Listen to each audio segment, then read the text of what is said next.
I present to you the story of a loving, obsessive father who slowly descended into madness and along the way discovered the secret to eternal life.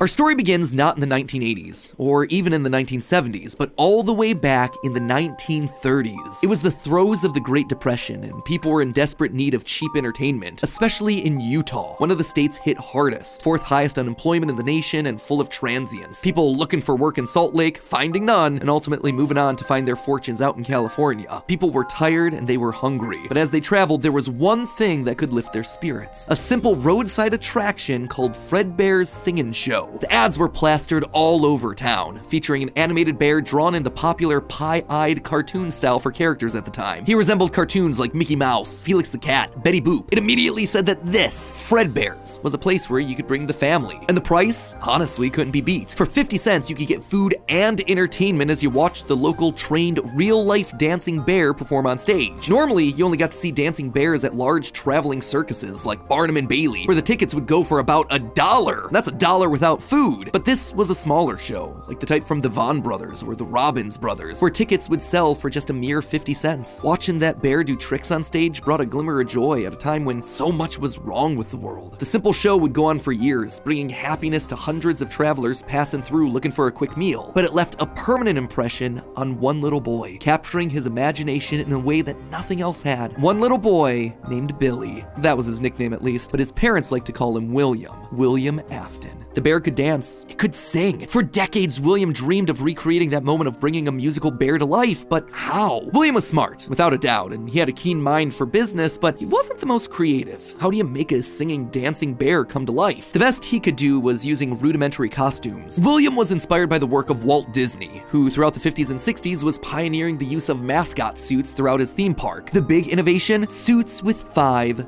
fingers. This allowed the performers wearing the suits to use their natural arms and hands to interact with the guests, as opposed to the older models where the arms would just hang limply by their sides. Finally, with a simple mascot suit, he would be able to realize his childhood dream. He would be able to bring Fredbear to life. To appeal to the kids, and for copyright reasons, he changed Fredbear from a realistic brown animal to a cartoonish yellow bear with a purple hat and bow tie. But feeling like one character wasn't enough, he added another friend, a yellow rabbit with a purple vest and matching tie named Bonnie the Bunny. While Fredbear was certainly his first love, Bonnie was extra special because that was his. It was an original character that he had created from scratch. And I do mean scratch. William's hand-sewn costumes were rough, with seams and stitches visibly showing, but it was the best that he could do. And you know what? It was just enough. Bonnie and Fredbear would perform on stage to small but enthusiastic crowds. Finally, he was able to deliver fantasy and fun to all the kids, delighting and inspiring them in the exact way that he had been delighted and inspired so many years ago. And things could have ended there. That could have been the end to his story. It could have been perfect had it not been for one thing. Other people saw the success of his idea and they wanted in. Enter Chica's Party World, a rival restaurant starring performing animal characters. His idea, except they did it better. William may have been the first, but obviously he wasn't the best. It hurt the prideful William Afton to admit it, but this restaurant was able to do the thing that he always wanted to do: make the animals actually come to life. All of the performers in this restaurant were robots, simple metal skeletons that were powered by battery packs, but all of them able to freely turn and talk and dance on their own, no human required. It was like magic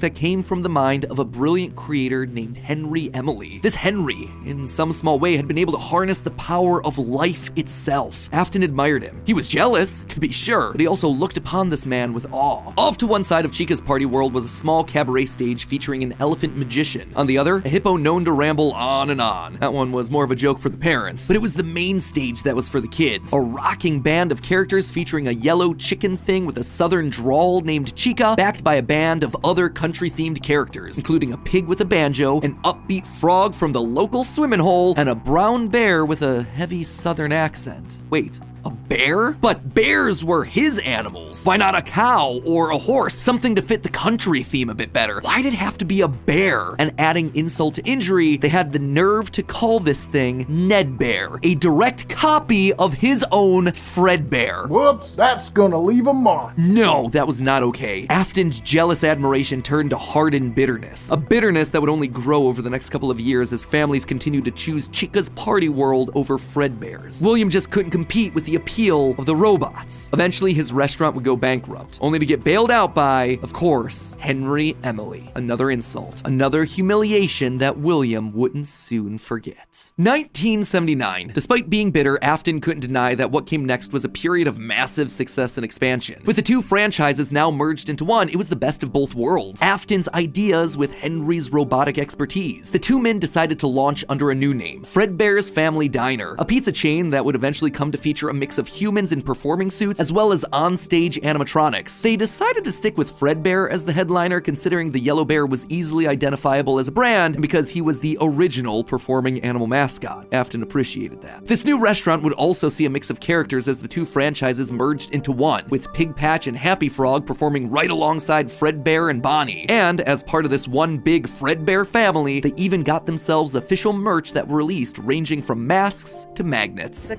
crappy Mr. Hippo fridge magnet? I am sorry, Gregory. That said, not all the characters were winners. The reception to some characters was just mediocre, so they faded away into the dumpster, storage units, and retro budget tech stores of lost nostalgia, waiting for their chance to step back into the limelight if and when a headliner went out of commission. Others, though, would fare much better, like a new Pirate Fox, as well as a blue guitar-playing variant of the yellow Bonnie Bunny. Ultimately, the franchise would get so big, it would spawn its own cartoon show, Fredbear and Friends. Business was booming. In the end, Fredbear and Bonnie's popularity would be so strong that they would be able to support the Fredbear's Family Diner franchise all on their own, while also spinning off a new sister location dedicated to their friends. In 1983, Freddy Fazbear's Pizza launched, giving a dedicated home to all this new supporting cast of characters: Chica the Chicken, Bonnie the Blue Bunny, Foxy the Pirate, and of course the headliner, a brown Freddy Fazbear. Business was good, and Afton was happy, mostly. It did bother him that the one original character that he created, the one that he himself played, Golden Bonnie, got passed over for inclusion in that cartoon show. The only character in the roster of regulars to get ignored for the show, but other than that, things were going smoothly. He had himself a wife, 2 sons, a daughter, he had a thriving business, and best of all, he was able to learn the craft of robotics from the man that he both loved and hated, Henry. Together, they were constantly pushing the limits of what these characters could do. Because it was quick and easy, new characters introduced into the roster would be given a simple hand-sewn suit with 5 fingers that any performer could wear. Eventually, Henry would design one of his signature animatronics for that character, utilizing a divided mouth with either a hinged or sliding jaw design. This was the first generation of animatronics. But why stop there? Afton had big ideas. What if the animatronics weren't just locked to the stage, but could freely roam the restaurant and interact with the kids? What if his mascot suits could become animatronics? What if you could use more than just rigid metallic skeletons? Why not experiment with tubes and wires that would give the animatronics fluidity and flexibility while still providing structure? The possibilities for this technology were endless. Afton fell in love with robotics. He had started with a dream of bringing one simple singing bear to life, but with robots, he had stumbled across the tools that gave him the ability to control life itself. And thanks to Henry, he was practically speedrunning his way to an engineering degree. And while William wouldn't admit it out loud, one other thing that kept pushing him forward was the desire to beat his former rival, to prove himself smarter and more capable, to surpass the man who everyone else considered to be a visionary genius. But pride cometh before the fall, and tragedy was about to strike.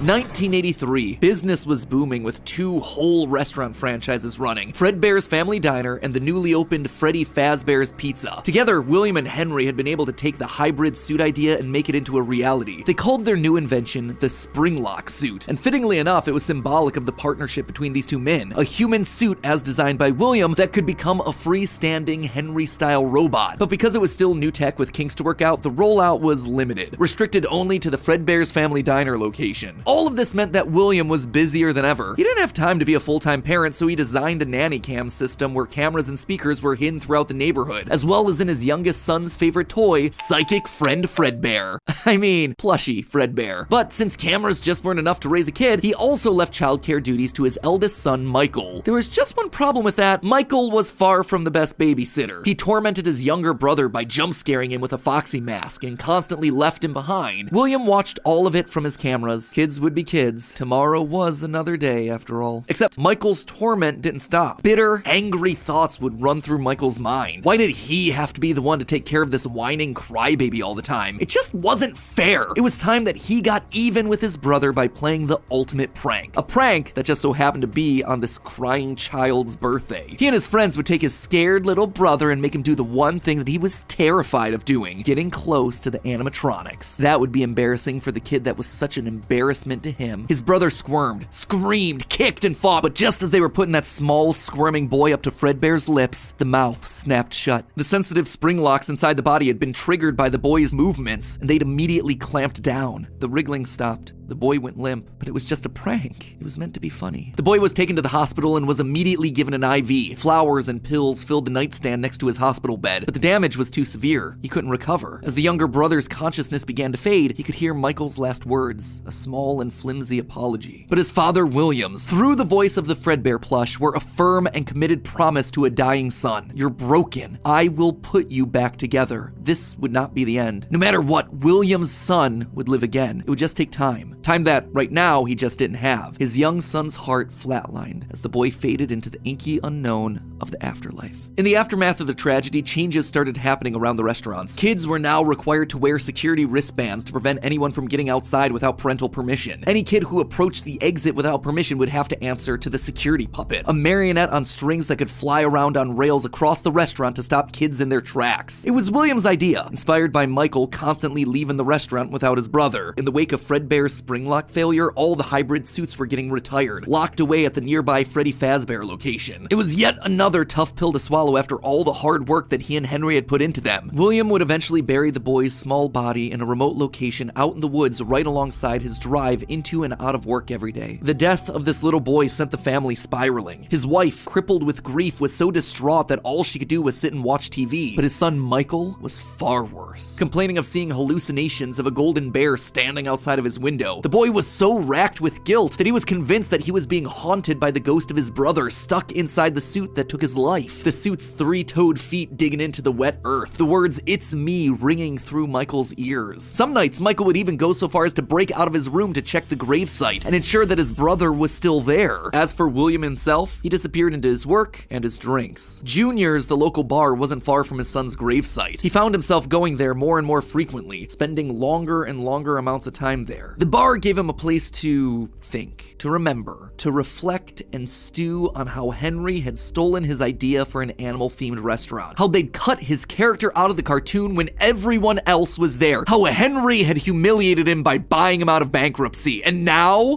there was his son. Henry had taken his son from him. The robotic part was the part that failed, after all. William ordered one more drink, but it was one too many. The bar turned him out and told him to go home. But William didn't go home. Drunk and angry, William raced back to the restaurant to give Henry a piece of his mind, only to find someone else waiting. Henry's daughter, Charlie, locked outside of the building, bullies laughing at her through the window. Fine, some other problem to fix. But then Afton got an idea, a beautifully awful idea. This was his chance to get back at the man that had humiliated him all those years ago. Henry had killed his business, and now Henry's robotic suit had killed his son. It was time for William to do some killing of his own. Let Henry feel what it's like to have something you love get ripped away. While parties continued inside the walls of the pizzeria, William attacked Charlie in the back alley. It felt good. He felt free. The years of resentment and bitterness trapped in his heart finally released in a moment of pure unapologetic evil. He would make Henry hurt like he hurts.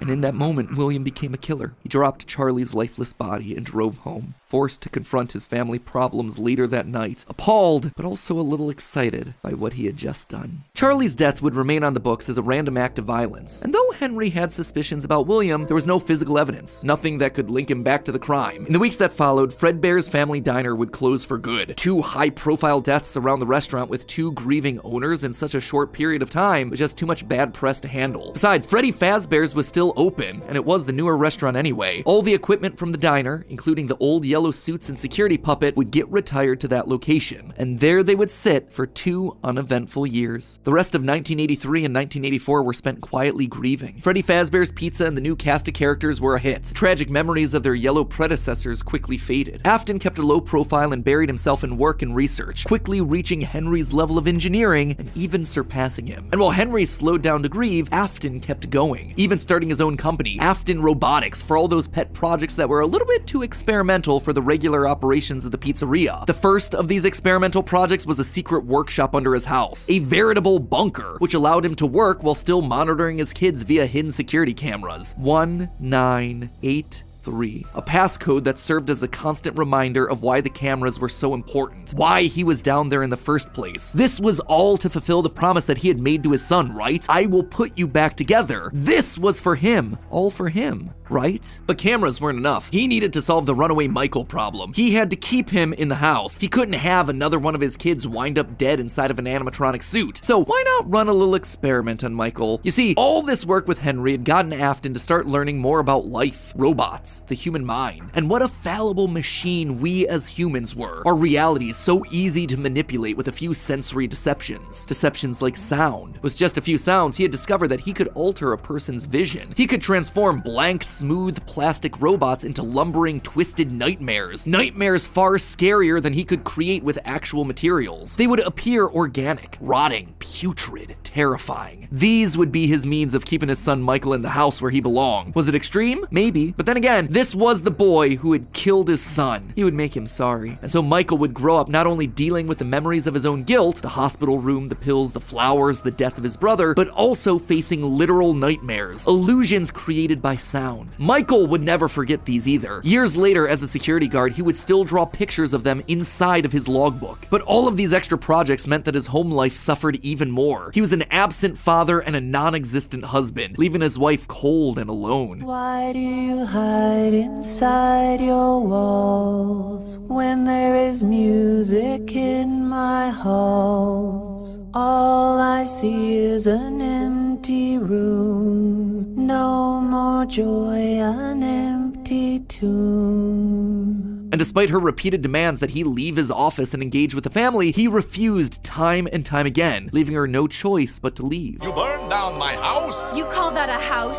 It was like a morgue in there. You need to see your son. The baby isn't mine. Well, how's this? I'm keeping the diamond ring. And through it all, there was one lingering feeling. William wasn't done. He had gotten a taste of what it felt like to be unleashed, what it felt like to be free. Charlie's murder had unlocked something in him, and he wanted more. June 26th, 1985. Putting on the golden Bonnie suit, he lured children one by one to the back room of the pizzeria when no one was looking. At first, he was cautious. He would lure them with promises of cake and cookies. He told them that their dog had died. He would ask for help with homework. Susie was the first. You never truly forget your first. I was the first. I have seen everything. But where to hide the bodies? He couldn't sneak out. Someone would see him. He had to hide them in a place where they'd never be found and where they'd never leave the building. They had to be stuffed inside of the suits. No one maintained those things anyway except for him. And so Susie would go into Chica. Fritz, Jeremy, and Gabriel would come next. But it was easy. It was too easy. And with each little life he snuffed out, his lies got bigger. Their house was burning. They're just being kidnapped. Until the last one where all pretense was off. He let himself get violent. Too violent. I'll just wait for him after school, throw a bag over his head, hit him with a shovel, and drag him into the back of my car. The body of Cassidy was far more bloody and broken than any of the others. He'd let himself go too far. That one he shouldn't have killed. With no more active animatronics left, he shoved the body into the one suit that remained backstage. The long-forgotten yellow Fredbear, now broken and discolored with age. Broken, like Cassidy was broken, like his son was broken. Newspapers reported on this disappearance, naming the whole thing the missing children's incident. Police would even charge William with the crimes after finding security footage of the golden mascot suit luring kids to the back, but they couldn't convict him. They had no bodies and his face had been hidden behind the mascot suit the entire time. What they had was circumstantial at best, and so he walked away a free man. But Henry knew the truth. In these murders, he saw his daughter Charlie all over again, so he threw Afton out of the company and shuttered the doors to the old pizzeria. Pizzeria. Henry would keep the franchise quiet for 2 years. This would not happen again. This could not happen again. How could he protect the kids? Finally, he developed a solution. He would implement an even more extreme security system in the form of new animatronics, toy animatronics, inspired by the toys that they had been selling years ago. But these guys, these were special. They were a new breed of robot with facial recognition abilities. But most importantly, they're all tied into some kind of criminal database so they can detect a predator a mile away. All the original animatronics, now withered with age, were moved to the new location. With a plan in place, it was time to try once more. The year was 1987, and the new and improved Freddy Fazbear's Pizza was making headlines in local newspapers. Headlines that just so happened to catch the attention of William Afton. Freddy's was back, and without him? That was his idea, his character. Henry was, yet again, trying to cut him out of the picture. No, as long as these restaurants stayed open, William would always come back. Then he noticed the phone number to apply at the bottom of the article. $100 a week to apply, call. Afton would go back, not as an owner or co-founder. He would go back in the one place that they would least suspect him, a lowly day shift security guard. And there it was, buried in the back of parts and services, mixed in with the old withered animatronics, was the golden rabbit. With the yellow security badge still on his chest, he used his crank to pull open the spring locks. It was time for Bonnie to give an encore performance. Someone used one of the suits. We had a spare in the back, a yellow one. Someone used it. Now none of them are acting right. From what I understand, the building is on lockdown. No one is allowed in or out, especially concerning any previous employees. When we get it all sorted out, we may move you to the day shift. A position just became available. 1987, 5 more kids. He didn't know what felt better, getting back into the suit after 2 long years of waiting, or knowing how devastating this would be to Henry the next morning. He didn't even try to hide his crime this time, just meant more blood on Henry's hands. He'd failed to protect the kids again. The restaurant had only been open for a few weeks, but William was sure that this would get it to close. Good, if he couldn't have Freddy's, no one would. Whenever a new pizzeria opened, he would be there. But as he sat in his bunker, something else started to linger in William's mind. He had seen something strange. The old withered animatronics, they had been wandering around the building, spurred on by the puppet. It was almost like those old robots were trying to save the kids. Save them? They couldn't, obviously, but still, how were they moving? It was almost like they had been given life somehow. Did he have something to do with that? The following day, the news would report a security guard getting bitten by one of the animatronics during the day shift. Was that bite meant for him? William's curiosity was stronger now than his bloodlust. He had to learn more, but how? There was no way he'd ever be able to get inside another Freddy's Pizzeria. Heck, there was practically no way a Freddy's would ever open again. He needed to create something new, something brand new. He needed to create his own pizzeria. Due to the massive success, and even more so the unfortunate closing of Freddy Fazbear's Pizza, it was clear that the stage was set, no pun intended, for another contender in children's entertainment. Circus Baby's Pizza World. This would be the place where he could continue his work. No longer just murdering, experimenting. He needed more kids, and he needed them alive. And knowing that he couldn't show his face on the restaurant floor, he needed a way of remotely capturing his victims and preserving them for his work. With that goal in mind, he designed a new breed of animatronic. Their endoskeletons fluid and flexible. He equipped them with sound lures that could mimic voices. They could isolate children. They could incapacitate and contain them with zero direct input from him. It was brilliant. He was brilliant. Far beyond the simple bars and wires of Henry's designs. And the characters he chose for this were uniquely his. His new roster wasn't going to be tainted by Henry's disgusting barnyard bird. Instead, it was back to his characters, his creations, Freddy, Bonnie, Foxy, as well as 2 special ones. The first, Ballora, was an homage to the woman who left him. Now she would never leave him again. The second, the titular baby, was designed with his baby in mind, Elizabeth, his youngest child. She would always be Daddy's little girl, the one that listened to him, the one that obeyed, until the day that she didn't. Daddy, why won't you let me play with her? She's so pretty and shiny. Didn't you make her just for me?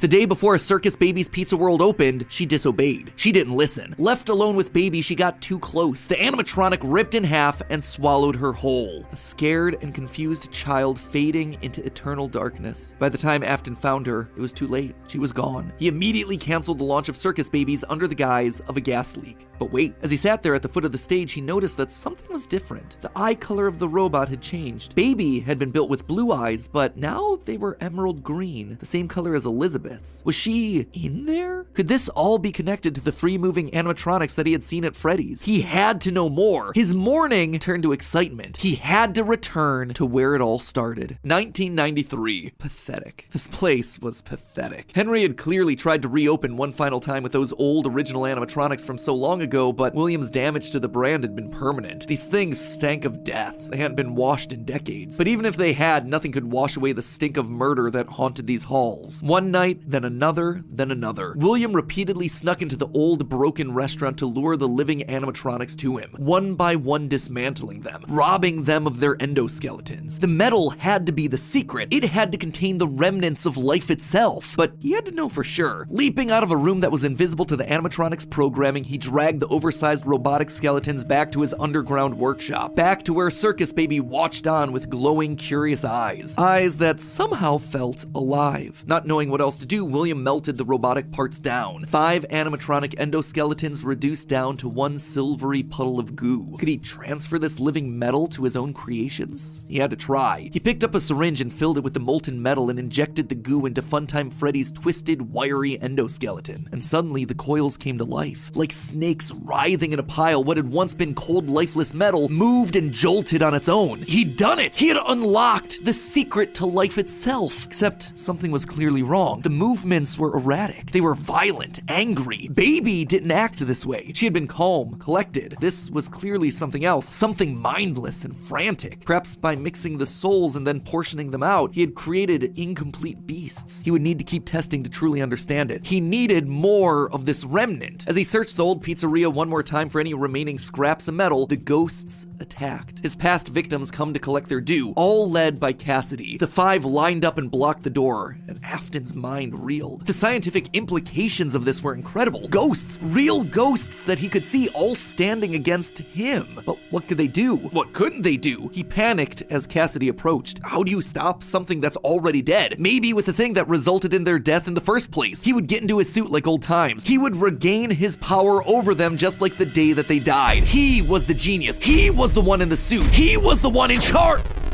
The spring lock snapped into place. Maybe it was his frantic movements. Maybe it was the leaky abandoned restaurant. Maybe it was just fate coming to collect its due. He didn't know. The only thing he did know was that his brain was suddenly filled with searing white-hot pain as hundreds of metallic pins and gears stabbed into his body from all sides. All he could do was collapse, blood slowly oozing out of the suit and pooling onto the floor around him. It couldn't end like this. It wouldn't end like this. His work was unfinished. Unable to move, his only option was to survive, to live, to keep living. It took days lying in his own blood, but eventually someone found him, a security guard making a normal report. When he saw the animatronics torn apart in the middle of the party room floor, it caused him to file an immediate report of a break-in. An owner would have to come in and claim the damage, and who else would it be other than Henry? Hope jumped in Afton's heart. Henry would see him. They were partners after all. He would be the one to help save him, to get him out of this suit, to relieve him from this tremendous pain. Henry entered the secret room. His eyes fell on Afton sitting there in the pool of red, and Henry, saying nothing, turned and walked away. This is just to inform all employees that due to budget restrictions, the previously mentioned safe rooms are being sealed at most locations, including this one. Nothing is being taken out beforehand, so if you left anything inside, then it's your own fault. Management also requests that this room not be mentioned to family, friends,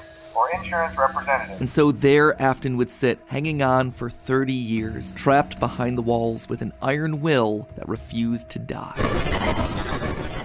William still wasn't back. Weird. Michael knew his father sometimes traveled for work, disappearing for days on end, but usually there was some sort of notice, a phone call, a post-it, something. It's not like Michael and his father were close, far from it, but as a household of 2 suffering men coping with years of tragedy and loss, there was at least some element of communication between the two of them. They were united by a name and a shared pain. This time though, things felt different. William had left nothing. His absence was longer. There were no check-ins, no updates, just silence. Something had happened. If there was one thing Michael knew about his father, it was that he had contingencies, safety checks, backup plans. His father was a careful and guarded man. He held his cards close to his chest, and as such, William had prepared him in the event that something like this ever happened. Normally, his father kept his home office locked, but in the event of an unexpected, prolonged absence, Michael had been instructed to enter his father's office and look behind an empty set of shelves mounted in the corner of the room. Rolling his eyes, Michael entered the office. He never fully understood how William was able to spend so many hours of his days locked up in here. There was just nothing to do. Most of this place was empty. anxiety. He dragged himself over to the shelf in the corner, expecting to find an emergency contact list, a family safety deposit box. But what he actually found there was completely unexpected. Father, it's me, Michael. I did it. I found it. It was right where you said it would be. The shelf swung open and revealed a giant industrial elevator, one that led straight down into an underground bunker. But that was impossible. Hidden inside his childhood home was a secret entrance to an enormous underground science lair? It didn't make any sense. Seriously, it didn't make any sense. And yet, here it was, mapped directly underneath the floor plan of the house that he'd grown up in, lost his brother in, been tortured in. Michael thought that he'd known his father, a prideful, sad, angry man with petty everyday problems, but clearly he'd been living with a stranger this entire time. His father had secrets. Suddenly, the days of William being locked inside of his office made sense. He'd been here the entire time. Where was here, though? Was this Circus Baby's entertainment and rentals? The Circus Baby restaurant always did seem to be a deeply personal project for father, a failure of his that cut unusually deep, especially after that first location had to be closed prematurely due to the gas leaks. After that day, father really did seem to change, to lose himself even more in his work. Clearly, the entrance he had found was some sort of secret back way into the facility, one that required crawling through vents to navigate. His father had been working here, but in secret. Why? And that's when he found her. At the end of the facility, Circus Baby, his father's pride and joy. Except something was different about her. She wasn't like the others. The way she talked, the stories she told. This wasn't just a robot. She was alive, somehow. And not only was she alive, she also felt familiar. There is something bad inside of me. I'm broken. I can't be fixed. Will you help me? Was this his sister? William's baby girl? But how? Why? What was this place? He dug around some old files and found blueprints outlining the features of these animatronics. Storage containers, voice mimicking, parental tracking. And was that a child in Freddy's stomach? Was his father collecting and experimenting on kids? Were all the rumors that he'd heard throughout his past actually true? That the animatronics came to life at night? That there were murders done in all the pizzerias? That his father had somehow been the prime suspect in all of it? Suddenly, Michael's mind flashed back to his persistent nightmares throughout his childhood. Had he been experimented on too? Tears stung in his eyes as anger, fear, and confusion filled his body. His father's secrets were pouring out. William wasn't just a lame, overworked father. He was a monster, toying with life itself. Suddenly, everything clicked. He frantically looked around the room, blinking human heads on poles staring back at him. Green eyes, his sister. Blue eyes, his brother. Closed eyes, his mom. All just staring expectantly. These were meant to be human. William was working down here trying to make believable humans, literally rebuilding the family that they had both lost. The small little girl robots with their British accents roaming the hallways of this underground facility suddenly took on a whole new context. Hello in there. Is this the same person? Were those meant to be his sister? A replacement for her? A clone? Was William building clones of his sister? They seemed to know him, after all, to react to his presence. They were all there. They didn't recognize me at first, but then they thought I was you. He always did have a bit of a resemblance to his father. Michael's mind reeled as the reality of his world crumbled to dust. No, he had to get them out of there. If this really was his sister, heck, if any of these things were human, souls, whatever remnant of the humans that they once were, they needed to be rescued. They always put us back inside. There's nowhere for us to hide here. Led by the voice of Circus Baby, he marched through the now empty halls of the Funtime Auditorium. He would lead them. He would protect them. And finally, he would be able to forgive himself for the killing of his brother so many years. You are in the scooping room now. The scooper only hurts for a moment. Scooper? That violent extraction arm? Michael had seen that one in the pile of blueprints. Something about heat rendering the magical silver metal inside useless. In reality, prior to getting himself spring-locked and put behind the wall, William's methods had become increasingly sophisticated. With a mechanized arm that could infuse new bodies with a soul, William could finally give and take away life. The only thing he needed were the bodies. But William wasn't the only one looking for bodies, as Michael was about to learn. But if we looked like you, then we could hide. If we looked like you, then we would have somewhere to go. Michael was gonna be the hero to help these animatronics, all right. He was gonna help the haunted tubes and wires of these animatronics escape, just not in the way that he anticipated. His sister had lied to him, another game of pretend. The scooper plowed forward, digging its extraction arm into his body. As he heard his bones ripping through his flesh, Michael blacked out. But something is wrong with me. I should be dead, but I'm not.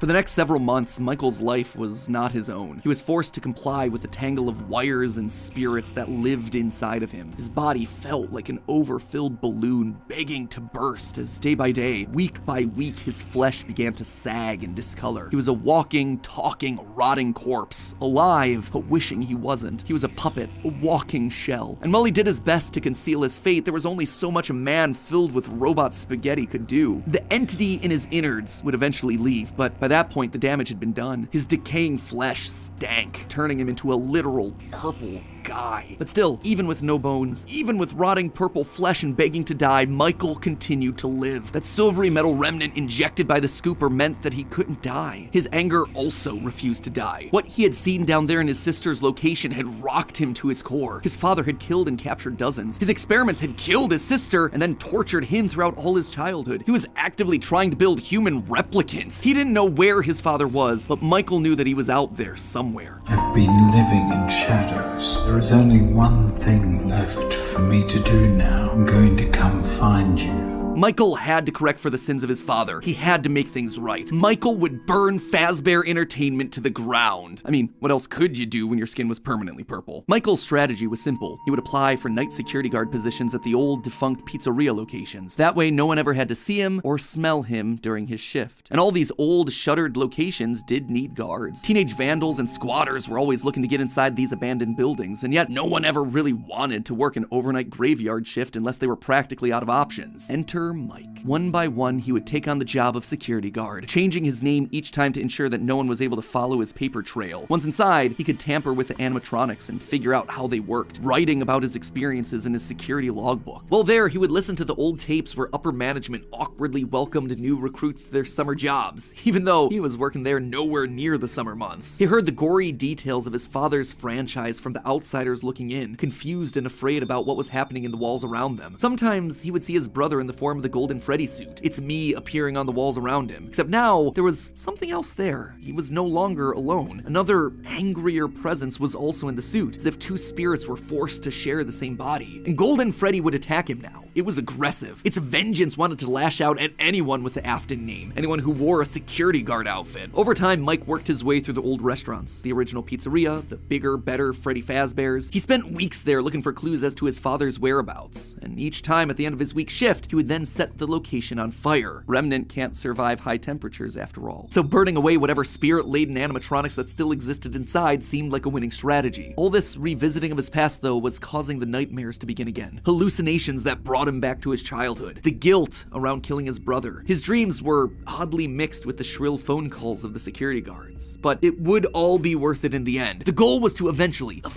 stumble across the one location, the one job that would finally reunite him with his father. Little did Mike know that day would come sooner than he expected. 2023, an advertisement came across Mike's TV. Fazbear Frights, a new horror attraction inspired by the awful crimes that occurred around Freddy Fazbear's Pizza so many years ago. It made Mike sick. People looking to make a quick buck off the tragedy of others, off his own family. This wasn't a joke or entertainment. Regardless, he had to be a part of it. If this team was combing through his family's history, they might stumble across something that could be useful. And if his father was truly still alive as he suspected, there would be no way that he wouldn't show up here. Maybe finally, this could be the final chapter in his family's marathon of tragedy. Mike applied for the job and was immediately handed the keys. Years of doing this had taught him that security guards rarely receive thorough security checks. They also liked how creepy Mike looked. They thought it was a costume, on theme for the job. What little they knew. Hey, glad you came back for another night. I promise it'll be a lot more interesting this time. For weeks, there was nothing. But just as Mike considered giving up, he received the call that he'd been waiting for years. You're not gonna believe this. We We found one. A real one. Could this finally be him? Sure enough, there he was. William inside his iconic golden Bonnie Springlock suit, only now it was green and decaying with age. And there they were, a small family of broken men finally reunited. It's been a long time, Dad. Mike had always struggled with the phantoms of his past haunting him, but now all the animatronics he'd encountered over the past months, hopping from pizzeria to pizzeria, suddenly sprang to life, their burned faces haunting him as he tried to keep track of his father on the cameras. It would seem that William's mere presence had put the spirits on high alert. Ultimately, they were harmless, more annoying than anything else, but there was one that felt different from the others, one that was more than just a mere phantom, the security puppet. If he looked at the cameras at just the right moment, he could see it floating there through the halls. He could even see its reflection in the water pooled on the ground. It would seem like he wasn't the only one there on a mission. While he was dealing with Springtrap, Michael assumed that this one was likely dealing with the spirits of this place, finally setting them to rest. Hopefully this means a happier day for all of us, Mike thought to himself. And in that moment, he felt the air around him release, like pressure being let out of a bottle. The building sighed, as if 5 spirits had finally been allowed to move on. He had the sense that his brother was a part of them. He rigged the wiring inside the building to misfire, and the dry, desiccated walls erupted in flames. It is finished.